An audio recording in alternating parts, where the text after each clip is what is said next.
Assalamualaikum warahmatullahi wabarakatuh. Salam guru penggerak, tergerak, bergerak, menggerakkan.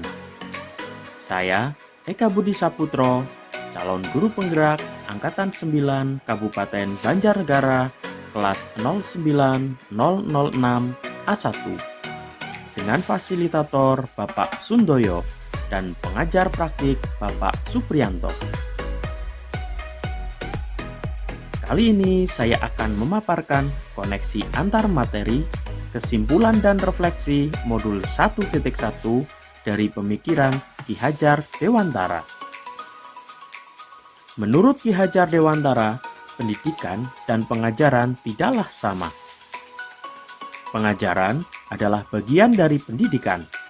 Pengajaran adalah proses pendidikan dalam memberi ilmu untuk kecakapan hidup anak secara lahir dan batin. Sedangkan pendidikan menurut Ki Hajar Dewantara adalah tempat persemaian benih-benih kebudayaan dalam masyarakat. Menuntun segala kodrat yang ada pada anak, agar mereka dapat mencapai keselamatan dan kebahagiaan yang setinggi-tingginya, baik sebagai manusia maupun sebagai anggota masyarakat. Sebagai pendidik, kita harus menerapkan Triloka dalam konsep pendidikan yang dikenal dengan semboyan Ing Ngarso Sung Tulodo, Ing Matyo Mangun Karso, Tutwuri Handayani. Semboyan ini merupakan sebuah pemikiran yang luar biasa dari Bapak Ki Hajar Dewantara.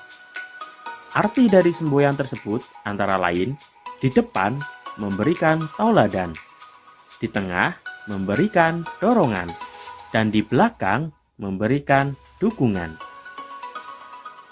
Pendidik diibaratkan seperti seorang petani, dan siswa adalah benih tanaman yang ditabur petani atau guru di lahan atau sekolah. Setiap bibit tanaman atau siswa ditanam dan dirawat secara berbeda. Misalnya, penanaman dan perawatan tanaman padi akan berbeda cara dengan menanam jagung. Artinya, guru sebagai seorang pemimpin pembelajaran yang menuntun sangat esensial perannya di kelas, di mana peran pendidik ini memberi bimbingan dalam menentukan arah perkembangan anak. Ia harus memastikan bahwa anak-anak berada di jalan yang benar, tidak tersesat, dan bahkan tidak membahayakan bagi diri mereka sendiri. Sebelum mempelajari modul 1.1 tentang pemikiran Ki Hajar Dewantara, pembelajaran yang saya lakukan hanya sebatas transfer materi pelajaran saja. Saya menganggap ketuntasan dalam penyampaian materi lebih penting daripada memahami karakteristik siswa. Saya hanya melihat nilai siswa dari aspek kognitif saja, tanpa memperhatikan kebutuhan siswa.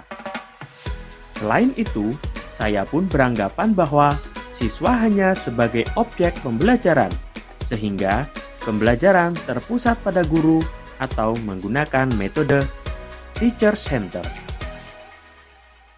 Namun, setelah saya mempelajari modul 1.1 tentang pemikiran Ki Hajar Dewantara, saya menyadari bahwa apa yang saya pikirkan dan saya lakukan selama ini tidaklah tepat. Seharusnya saya melakukan proses pembelajaran secara menyeluruh, bukan hanya aspek kognitif saja, namun juga afektif, psikomotor, spiritual, sosial, dan budaya.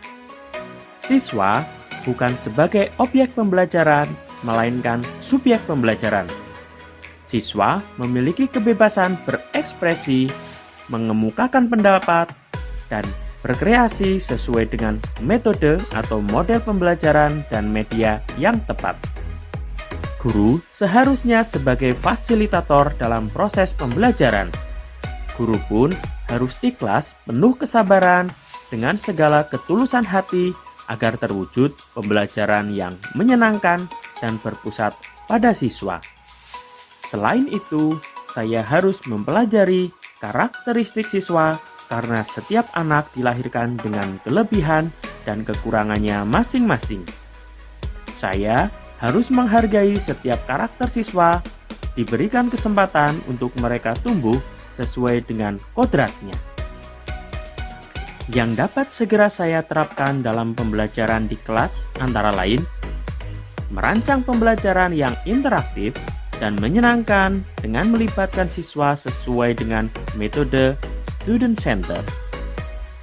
Saya juga akan menerapkan pembelajaran abad 21 yang sesuai dengan pemikiran Ki Hajar Dewantara, yaitu berpikir kritis, kreatif, komunikatif, dan kolaboratif dengan berpegang teguh pada konsep memerdekakan anak. Pembelajaran tidak lagi menuntut, tetapi menuntun. Karena tugas guru adalah memberi tuntunan atau arahan yang baik kepada siswa, berusaha menjadi teladan bagi siswa, baik dalam perkataan maupun perbuatan. Saya akan mengembangkan budaya positif sebagai bekal anak memasuki dunia luas, seperti budaya 5S, senyum, salam, sapa, sopan, dan santun. Membungkukkan badan ketika melewati guru atau orang tua. Membudayakan kata maaf, tolong, dan terima kasih. Menjalankan ekstrakurikuler sesuai dengan minat dan bakat siswa. Serta pembiasaan di bidang keagamaan seperti sholat berjamaah, berdoa sebelum dan sesudah kegiatan. Demikian pemaparan dari saya. Semoga memberikan inspirasi bagi semua. Salam guru penggerak. Tergerak, bergerak, menggerakkan. Wassalamualaikum warahmatullahi wabarakatuh.